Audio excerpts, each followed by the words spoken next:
Hello guys, അപ്പോൾ എല്ലാവർക്കും നമ്മുടെ പുതിയ വീഡിയോയിലേക്ക് സ്വാഗതം.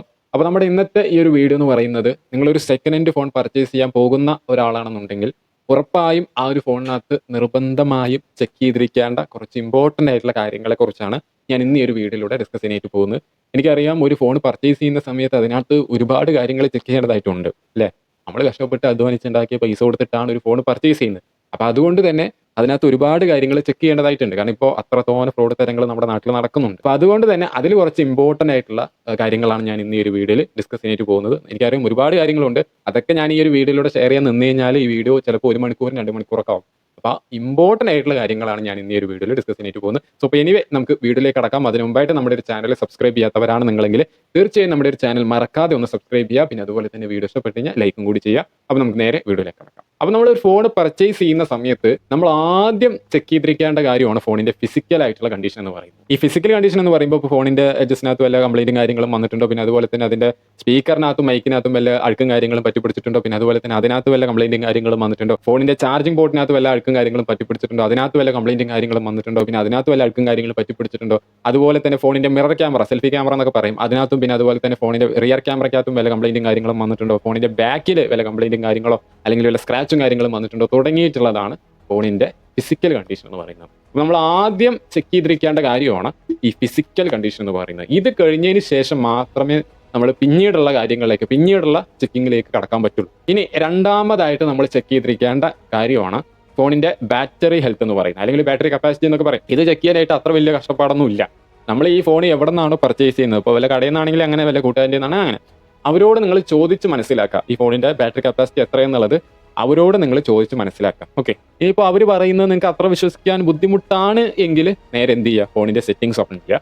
സെറ്റിംഗ്സിനകത്ത് തന്നെ അതിന്റെ ബാറ്ററി കപ്പാസിറ്റി ഉണ്ടാവും. ചില ഫോണുകളിലല്ല, ഒട്ടുമിക്ക ഫോണുകളിലും ബാറ്ററി കപ്പാസിറ്റി നോക്കാനായിട്ടുള്ള ഓപ്ഷൻ അതിന്റെ സെറ്റിംഗ്സിനകത്ത് തന്നെ അതിന്റെ ഡെവലപ്പേഴ്സ് കൊടുത്തിട്ടുണ്ട്. അപ്പോൾ നിങ്ങൾ നേരെ എന്ത് ചെയ്യുക, ഫോണിന്റെ സെറ്റിംഗ്സ് ഓപ്പൺ ചെയ്തിട്ട് ബാറ്ററി കപ്പാസിറ്റി ഒന്ന് സെർച്ച് ചെയ്ത് നോക്കുക. കിട്ടുവാണെങ്കിൽ നിങ്ങൾക്ക് എന്ത് ചെയ്യാം, അതുവഴി ബാറ്ററി കപ്പാസിറ്റി എത്രയെന്നുള്ളത് നിങ്ങൾക്ക് നോക്കാം. ഞാൻ കുറച്ചും കൂടി ഒന്ന് റിസർച്ച് ചെയ്തിട്ട് ഓരോ ഫോണിന്റെയും ബാറ്ററി കപ്പാസിറ്റി നോക്കാനായിട്ടുള്ള ഓപ്ഷൻ അതിന്റെ സെറ്റിംഗ്സിനകത്ത് എവിടെയാണ് എന്നുള്ളത് ഞാൻ എന്ത് ചെയ്യാം, കമന്റ് ബോക്സിൽ ഞാൻ പിൻ ചെയ്ത് വെക്കാം. അതാകുമ്പോൾ നിങ്ങൾക്ക് സുഖമായിട്ട് തന്നെ നിങ്ങളുടെ ഫോണിന്റെ ബാറ്ററി കപ്പാസിറ്റി എത്രയെന്നുള്ളത് നോക്കാമല്ലോ. അപ്പോൾ ഞാൻ അങ്ങനെ ചെയ്യാം. ഓക്കെ, അപ്പോൾ ഇതാണ് രണ്ടാമതായിട്ട് നിങ്ങൾ ഇമ്പോർട്ടൻ്റ് ആയി ചെക്ക് ചെയ്തിരിക്കേണ്ട കാര്യം എന്ന് പറയുന്നത്. ഓക്കെ, ഇനി മൂന്നാമതായിട്ട് നിങ്ങൾ ഇമ്പോർട്ടൻ്റ് ആയി ചെക്ക് ചെയ്തിരിക്കേണ്ട കാര്യമാണ് ഫോണിന്റെ ചാർജിങ് സ്പീഡ് എന്ന് പറയുന്നത്. ചാർജിങ് സ്പീഡ് നല്ല രീതിയിൽ ശോകമാണെന്നുണ്ടെങ്കിൽ, വളരെ ശോകം പിടിച്ച അവസ്ഥയാണെന്നുണ്ടെങ്കിൽ ഒരു കാരണവശാലും ആ ഒരു ഫോൺ നിങ്ങൾ പർച്ചേസ് ചെയ്യരുത്. കാരണം അത് പർച്ചേസ് ചെയ്ത് കഴിഞ്ഞാൽ പിന്നീട് നിങ്ങൾക്ക് തന്നെ അത് മെനയാവും. കാരണം നിങ്ങൾ അത്രയും കഷ്ടപ്പെട്ട് നിങ്ങൾ അധ്വാനിച്ചുണ്ടാക്കിയ പൈസ കൊടുത്തിട്ടാണ് ഫോൺ പർച്ചേസ് ചെയ്യുന്നത്. അപ്പോൾ അത് മേടിച്ചിട്ട് ഭാവിയിൽ എന്തെങ്കിലും പ്രശ്നം വന്നു കഴിഞ്ഞാൽ അത് ഇരട്ടി ചിലവാകും. അപ്പോൾ അതുകൊണ്ട് തന്നെ അത്തരത്തിലുള്ള ഫോണുകൾ നിങ്ങൾ പർച്ചേസ് ചെയ്യാതിരിക്കുക. ഓക്കെ, അത് ചിലപ്പോൾ അതിൻ്റെ ബാറ്ററിക്ക് വല്ല കംപ്ലൈൻറ്റ് കാര്യങ്ങളും ഉണ്ടാവും, അതുകൊണ്ടായിരിക്കും അതങ്ങനെ ഉണ്ടാവുക. പിന്നെ അതുപോലെ തന്നെ അതിൻ്റെ സിസ്റ്റത്തിനകത്ത് ചിലപ്പോൾ എന്തെങ്കിലും കംപ്ലൈൻറ്റ് വന്നിട്ടുണ്ടാവും. അപ്പോൾ അതുകൊണ്ട് തന്നെയായിരിക്കും അത് ഭയങ്കര ശോകമായിട്ടുള്ള രീതിയിൽ ചാർജ് കയറുന്നുണ്ടാവും. അപ്പോൾ അത്തരത്തിലുള്ള ഫോണുകൾ നിങ്ങൾ പർച്ചേസ് ചെയ്യാതിരിക്കുക. ഇപ്പം നിങ്ങൾക്ക് പർച്ചേസ് ചെയ്യണമെന്ന് അത്ര നിർബന്ധമാണെന്നുണ്ടെങ്കിൽ പർച്ചേസ് ചെയ്തു, കുഴപ്പമൊന്നുമില്ല. പക്ഷെ ഭാവിയിൽ ചിലപ്പോൾ എന്തെങ്കിലും ആ ഫോണിൻ്റെ ബാറ്ററിയും കാര്യങ്ങളൊക്കെ അടിച്ചു പോയി കഴിഞ്ഞാൽ അത് പിന്നെ ഇരട്ടി ചിലവാകും. ഓക്കെ, അപ്പോൾ അതുകൊണ്ട് തന്നെ സൂക്ഷിച്ചും കണ്ടൊക്കെ ഒരു കാര്യങ്ങൾ ചെയ്യാന്നുള്ളതാണ് എൻ്റെ ഒരു അഭിപ്രായം. ഇത്രയേ ഉള്ളൂ. അത്തരത്തിലുള്ള ഫോണുകൾ നിങ്ങൾ പർച്ചേസ് ചെയ്യാതിരിക്കുക. ഓക്കെ, ഇനി നാലാമതായിട്ട് നിങ്ങൾ ഇമ്പോർട്ടൻ്റ് ആയും ചെക്ക് ചെയ്തിരിക്കേണ്ട കാര്യമാണ് ബാറ്ററി പെട്ടെന്ന് കുറയുന്നുണ്ടോ എന്നുള്ളത്. അതായത് ഒരു 5 മിനിറ്റ് കളിക്കുമ്പോഴത്തേനും, 5 മിനിറ്റ് നമ്മൾ ഫേസ്ബുക്കോ അല്ലെങ്കിൽ ഇൻസ്റ്റയോ അല്ലെങ്കിൽ വല്ല യൂട്യൂബൊക്കെ എടുക്കുമ്പോഴത്തേനും പെട്ടെന്ന് ബാറ്ററി കമ്മിയാവുകയാണെന്നുണ്ടെങ്കിൽ അത്തരത്തിലുള്ള ഫോണുകൾ നിങ്ങൾ പരമാവധി അവോയ്ഡ് ചെയ്യാനായിട്ട് നോക്കുക. ഓക്കെ, ഒരു 5 മിനിറ്റ് കളിക്കുമ്പോഴത്തേനും ഒരു 8% അല്ലെങ്കിൽ 10% ഒക്കെ കുറയുകയാണെന്നുണ്ടെങ്കിൽ അങ്ങനെയുള്ള ഫോണുകൾ നിങ്ങൾ പർച്ചേസ് ചെയ്യാതിരിക്കുക. കാരണം അങ്ങനെയുള്ള ഫോണുകൾ പർച്ചേസ് ചെയ്ത് കഴിഞ്ഞാൽ പിന്നീട് നമുക്കത് പ്രശ്നമാവും. ഓക്കെ, പിന്നീട് അതിൻ്റെ വല്ല ബാറ്ററിയും കാര്യങ്ങളൊക്കെ കംപ്ലൈൻറ്റ് ആയി കഴിഞ്ഞാലോ അല്ലെങ്കിൽ അതിൻ്റെ വല്ല ചിപ്പും കാര്യങ്ങളൊക്കെ കംപ്ലൈൻറ്റ് ആയി കഴിഞ്ഞാലോ അത് ഭയങ്കര കോസ്റ്റ്ലിയാണ്. അതുകൊണ്ട് തന്നെ അങ്ങനെയുള്ള ഫോണുകൾ നിങ്ങൾ പർച്ചേസ് ചെയ്യാതിരിക്കുക എന്നുള്ളതാണ്. ഇതാണ് നാലാമതായിട്ട് നിങ്ങൾ ചെക്ക് ചെയ്തിരിക്കേണ്ട കാര്യം, ബാറ്ററി പെട്ടെന്ന് ഡ്രെയിൻ ആവുന്നുണ്ടോ എന്നുള്ളത്. ഇനി അഞ്ചാമതായിട്ട് നിങ്ങൾ ചെക്ക് ചെയ്തിരിക്കേണ്ട കാര്യമാണ് ഫോണിൻ്റെ സ്പീഡ് എന്ന് പറയുന്നത്, റിഫ്രഷ് റേറ്റ് എന്നൊക്കെ പറയും. അത് നിങ്ങളൊന്ന് കൺസിഡർ ചെയ്യുക. അപ്പോൾ നിങ്ങൾ വല്ല വർക്കിനൊക്കെ വേണ്ടിയിട്ടാണ് ഒരു ഫോൺ പർച്ചേസ് ചെയ്യുന്നത് എങ്കിൽ നിങ്ങൾ ഇമ്പോർട്ടൻ്റ് ആയി നോക്കേണ്ട ഒരു കാര്യമാണ് ഫോണിൻ്റെ റിഫ്രഷ് റേറ്റ് എന്ന് പറയുന്നത്.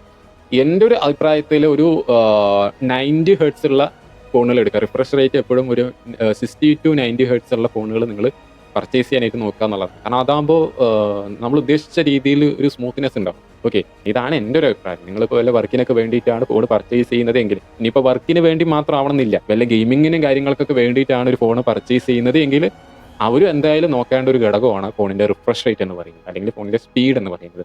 പിന്നെ ഇതിന്റെ കൂട്ടത്തിൽ ഞാനൊരു കാര്യം കൂടി പറയാം. നിങ്ങൾ ഗെയിമിങ്ങിനൊക്കെ വേണ്ടി, ഞാൻ നേരത്തെ പറഞ്ഞ പോലെ ഗെയിമിങ്ങിനൊക്കെ വേണ്ടിയിട്ടാണ് ഒരു ഫോൺ പർച്ചേസ് ചെയ്യുന്നതെങ്കിൽ നിങ്ങൾ കൺസിഡർ ചെയ്യേണ്ട ഒരു ഇമ്പോർട്ടൻ്റ് ആയിട്ടുള്ള കാര്യമാണ് ഫോണിന്റെ റാം സ്റ്റോറേജ് എന്ന് പറയുന്നത്. ഈ റാം സ്റ്റോറേജ് എപ്പോഴും നിങ്ങളൊരു 4 GB മുകളിലുള്ള ഫോണുകൾ നിങ്ങൾ പർച്ചേസ് ചെയ്യുക എന്നുള്ളതാണ്. കാരണം അങ്ങനെയുള്ള ഫോണുകൾ പർച്ചേസ് ചെയ്ത് കഴിഞ്ഞാൽ സ്മൂത്ത് ആയിട്ട് തന്നെ, നമ്മൾ ഉദ്ദേശിച്ചതിന്റെ അത്ര ചിലപ്പോൾ കളിക്കാൻ പറ്റിയില്ലെങ്കിലും അത്യാവശ്യം സ്മൂത്ത് ആയിട്ട് തന്നെ നമുക്ക് എന്ത് ചെയ്യാൻ പറ്റും, ഗെയിമും കാര്യങ്ങളൊക്കെ കളിക്കാൻ പറ്റും. ഓക്കെ, അപ്പോൾ എന്ത് ചെയ്യുക, ഒരു 4 GB റാം ഉള്ള ഫോണെങ്കിലും മിനിമം നിങ്ങൾ പർച്ചേസ് ചെയ്യാനായിട്ട് നോക്കുക എന്നുള്ളതാണ്, അല്ലെങ്കിൽ അതിൽ കൂടുതൽ റാമുകളുള്ള ഫോണുകൾ പർച്ചേസ് ചെയ്യാനായിട്ട് നോക്കുക എന്നുള്ളതാണ്. ഇനിയിപ്പോൾ നിങ്ങൾക്ക് ഗെയിം കളിക്കാനൊന്നും അല്ല, നിങ്ങൾക്ക് അത്യാവശ്യം വർക്കും കാര്യങ്ങളൊക്കെ ചെയ്യാൻ വേണ്ടിയിട്ടാണ് നിങ്ങളൊരു ഫോൺ പർച്ചേസ് ചെയ്യാൻ ഉദ്ദേശിക്കുന്നത് എങ്കിൽ റാം സ്റ്റോറേജ് കുറഞ്ഞാലൊന്നും വലിയ പ്രശ്നമില്ല. ഒരു 4 GB താഴേക്കാണെന്നുണ്ടെങ്കിൽ ഓക്കെ.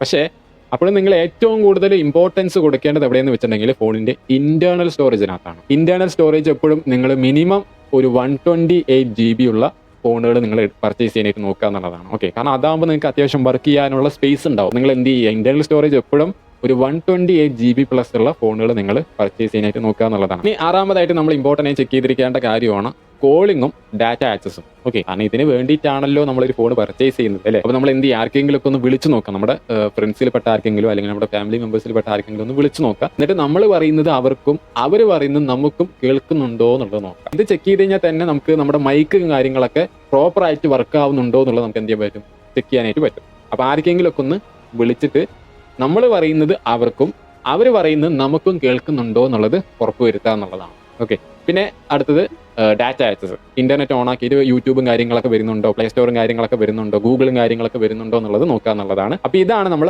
ആറാമതായിട്ട് ഇമ്പോർട്ടൻ്റ് ആയി ചെക്ക് ചെയ്തിരിക്കേണ്ട കാര്യം എന്ന് പറയുന്നത്. ഇനി ഏഴാമതായിട്ട് ഒരു ബോണസ് എന്ന നിലയ്ക്ക് ഒരു കാര്യം കൂടി പറയാം. അതെന്താണെന്ന് വെച്ചിട്ടുണ്ടെങ്കിൽ ഇപ്പോൾ നിങ്ങൾ ഈ ഓൺലൈൻ വഴിയൊക്കെയാണ് ഈ സെക്കൻഡ് ഹാൻഡ് ഫോണുകൾ പർച്ചേസ് ചെയ്യുന്നതെങ്കിൽ, ഇപ്പോൾ ഈ OLX, ഫ്ലിപ്കാർട്ട് ഉണ്ടോ എന്നറിയില്ല, OLX, ഇപ്പോൾ ഓൺലൈൻ വഴിയൊക്കെയാണ് ഈ സെക്കൻഡ് ഹാൻഡ് ഫോൺ പർച്ചേസ് ചെയ്യുന്നതെങ്കിൽ നിങ്ങൾ കഴിവതും ഓൺലൈൻ പേയ്മെൻറ്റ് ചെയ്യാതിരിക്കുക.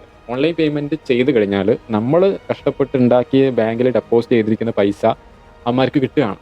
അപ്പം ഇനി അവന്മാർക്ക് എന്ത് തോന്നിവാസം വേണിച്ച് ചിലപ്പോൾ നിങ്ങൾ ഓർഡർ ചെയ്തിട്ടുള്ള ആ ഒരു പ്രൊഡക്റ്റിനെ റീപ്ലേസ് ചെയ്തിട്ട് വേറെ വല്ല സാധനങ്ങൾ തന്നയക്കാം.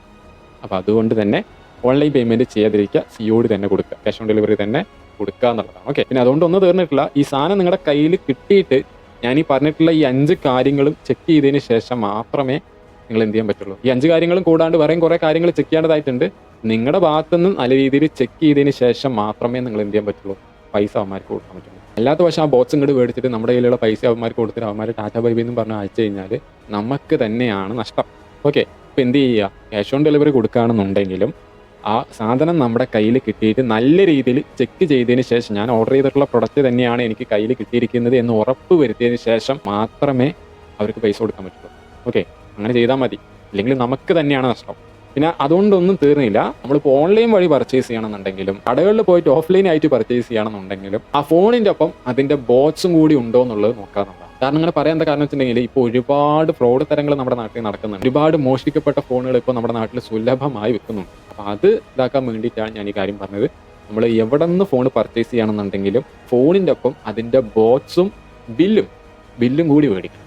കാരണം നമ്മൾ ഈ ഫോൺ മേടിച്ചിട്ട് ഇത് മുഖാന്തരം എന്തെങ്കിലും പ്രശ്നം ഭാവിയിൽ വരികയാണെന്നുണ്ടെങ്കിൽ ഇത് എവിടെ നിന്നാണ് മേടിച്ചത് എന്നുള്ള തെളിവ് നമുക്ക് വേണമല്ലോ. അപ്പോൾ അതിനാണ് ഈ ബില്ല് വേണമെന്ന് പറയുന്നത്. ബില്ലും അതിൻ്റെ ഒപ്പം ഉണ്ടാവണം. ഓക്കെ, പിന്നെ അത് മാത്രമല്ല ഫോണിൻ്റെ IMEI നമ്പറും കാര്യങ്ങളൊക്കെ അതിൻ്റെ ബോക്സിനകത്ത് തന്നെ കൊടുത്തിട്ടുണ്ടാവും. ചിലപ്പോൾ ബോക്സിൻ്റെ ബാക്കിലായിട്ട് സ്റ്റിക്കറിലൊക്കെ കൊടുത്തിട്ടായിരിക്കും അത് ഉണ്ടാവുക. ഓക്കെ, അപ്പോൾ ഈ IMEI നമ്പറും ഫോണിൻ്റെ IMEI നമ്പറും സെയിം ആണോ എന്നുള്ളത് നോക്കാം. ഫോണിൻ്റെ IMEI നമ്പർ എങ്ങനെ കണ്ടുപിടിക്കാന്ന് വെച്ചിട്ടുണ്ടെങ്കിൽ അതിൻ്റെ സെറ്റിംഗ്സിനകത്ത് പോവുക.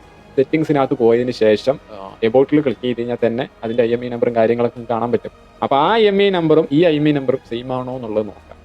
പിന്നെ ഫോണിൻ്റെ മോഡലിൻ്റെ നെയിമും ഫോണിൻ്റെ ബോക്സിൻ്റെ കൊടുത്തിരിക്കുന്ന മോഡലിൻ്റെ നെയിമും സെയിം ആണോ എന്നുള്ളത് നോക്കാം. ഓക്കെ, ഫോണിൻ്റെ മോഡലിൻ്റെ നെയിമും ഫോണിൻ്റെ ബോക്സിനകത്ത് കൊടുത്തിരിക്കുന്ന മോഡൽ നെയിമും സെയിം ആണോ എന്നുള്ളത് നോക്കാം. അപ്പോൾ ഇങ്ങനെയുള്ള കാര്യങ്ങൾ ഉറപ്പ് വരുത്തിയതിന് ശേഷം മാത്രമേ ഒരു സെക്കൻഡ് ഹാൻഡ് ഫോൺ പർച്ചേസ് ചെയ്യാവൂ. അങ്ങനെ പർച്ചേസ് ചെയ്ത് കഴിഞ്ഞാൽ മാത്രമേ നമുക്ക് നല്ല രീതിയിൽ ആ ഒരു ഫോൺ ഉപയോഗിക്കാൻ പറ്റുള്ളൂ. അല്ലെങ്കിൽ ഭാവിയിൽ കുറച്ച് പ്രശ്നമാണ്. ഓക്കെ, സോ ഇപ്പോൾ എനിവേ വീഡിയോ ഇഷ്ടപ്പെട്ടു എന്ന് വിചാരിക്കുന്നു. ഇഷ്ടപ്പെടുന്നെങ്കിൽ തീർച്ചയായും ലൈക്ക് ചെയ്യാനും ഷെയർ ചെയ്യാനും സബ്സ്ക്രൈബ് ചെയ്യാനും മറക്കണ്ട. അപ്പോൾ നമുക്ക് അടുത്ത വീഡിയോയിൽ കാണാം. അതുവരേക്കും ബൈ.